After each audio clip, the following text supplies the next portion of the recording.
ବର୍ତ୍ତମାନର ବଡ଼ ଖବର ପାଣିପାଗକୁ ନେଇ ବଡ଼ ସୂଚନା ନୂଆ ଅପଡେଟ୍ 155 କିଲୋମିଟର ବେଗରେ ମାଡ଼ି ଆସୁଛି ଭୟଙ୍କର ବାତ୍ୟା ହାଇ ଆଲର୍ଟରେ ଏହିସବୁ ଦେଶ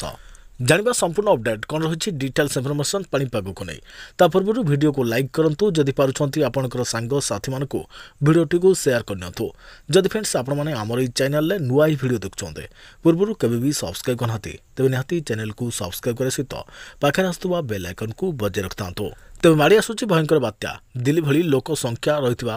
ଅଷ୍ଟ୍ରେଲିଆକୁ ବଡ଼ ସାଇକ୍ଲୋନ୍ ଆସୁଛି 155 କିଲୋମିଟର ପ୍ରତି ଘଣ୍ଟାରେ ମାଡ଼ି ଆସୁଛି ଏହି ବାତ୍ୟା ଏହାକୁ ନେଇ ଅଷ୍ଟ୍ରେଲିଆ ଲୋକଙ୍କ ଭିତରେ ଭୟ ବଢ଼ିଛି ଏହି ବାତ୍ୟାକୁ ବର୍ତ୍ତିବା ପାଇଁ ସେଠାକାର ଲୋକମାନେ ପୂର୍ବ ପ୍ରସ୍ତୁତି ଆରମ୍ଭ କରିଦେଇଛନ୍ତି ତେବେ ଅଷ୍ଟ୍ରେଲିଆର ପୂର୍ବ ଉପକୂଳରେ ବାତ୍ୟା ମାଡ଼ ହେବା ନେଇ ଆଶଙ୍କା କରାଯାଉଛି ବଡ଼ କଥା ହେଉଛି ଯେଉଁଠି ବାତ୍ୟା ମାଡ଼ ହେବ ବୋଲି ଅନୁମାନ କରାଯାଉଛି ତାହା ହେଲା ଦେଶର ତୃତୀୟ ସର୍ବାଧିକ ଜନବହୁଳ ସହର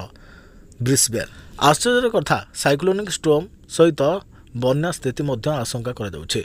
ଅଷ୍ଟ୍ରେଲିଆ ସରକାରଙ୍କ ପକ୍ଷରୁ କୁହାଯାଉଛି ଯେ ଏହି ବାତ୍ୟା ଯୋଗୁଁ ପ୍ରବଳ ପବନ ବହିବା ସହିତ ହଠାତ୍ ବନ୍ୟାର ମଧ୍ୟ ଆଶଙ୍କା କରାଯାଉଛି ଅଷ୍ଟ୍ରେଲିଆକୁ ଆସୁଥିବା ବାତ୍ୟାର ନାଁ ହେଉଛି ସାଇକ୍ଲୋନ୍ ଆଲଫ୍ରେଡ୍ ସେଠାକାର ପାଣିପାଗ ବିଭାଗ କହିଛି ଯେ ଆଜି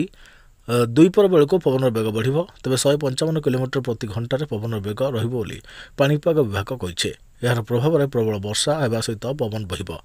ତେବେ ବର୍ଷା ହେବାର ସମ୍ଭାବନା ରହିଥିବାରୁ ବନ୍ୟା ଆଶଙ୍କା ମଧ୍ୟ କରିଛି ପାଣିପାଗ ବିଭାଗ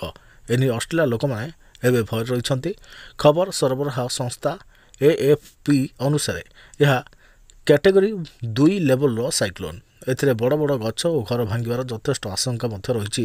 ଏନେଇ କହିଛି ପାଣିପାଗ ବିଭାଗ ତେବେ କୁଇନ୍ସଲ୍ୟାଣ୍ଡ ପ୍ରିମିୟର ଡେଭିଡ୍ କ୍ରିସାଫୁଲି ABC ନ୍ୟୁଜ୍କୁ କହିଛନ୍ତି ବାତ୍ୟା ଲ୍ୟାଣ୍ଡଫଲ୍ କରୁଥିବା ସ୍ଥାନରୁ ଲୋକମାନଙ୍କୁ ଅନ୍ୟତ୍ର ପଳାଇବା ପାଇଁ ଅନୁରୋଧ କରିଛନ୍ତି ବାତ୍ୟା ସମୟରେ ଘରୁ ନ ବାହାରିବାକୁ ମଧ୍ୟ ଅନୁରୋଧ କରିଛନ୍ତି।